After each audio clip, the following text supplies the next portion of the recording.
Sa iba pang balita, dumalo naman sa isang orientation ng halos 1,000 scholar ng pamahalaang lokal ng Cotabato. Ang buong ulat ihatid naman sa atin na aming kasama ang si Peng Alinio ng Radyo ng Bayan Davao. Peng, maayong hapon.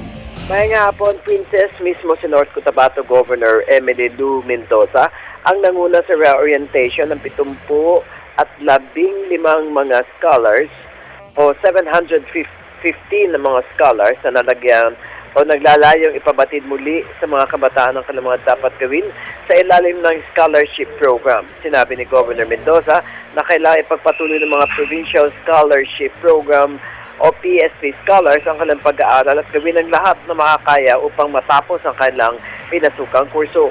Ayon sa Gobernadora, hindi dapat magpadala na makasisira sa pag-aaral ng mga PSP scholars, kundi dapat ay ituon ng oras sa panahon sa pag-aaral.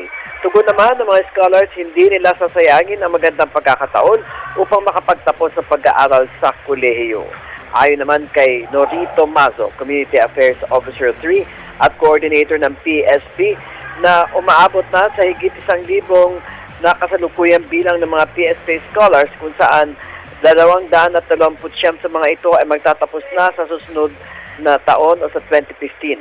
Maliban pa ito sa bilang ng mga PSP scholars na nagtapos na noong 2013 at ngayong 2014 ay abot ito sa 300. Para sa Telebisyon ng Bayan, Peng Alinio, Radyo ng Bayan, Davao.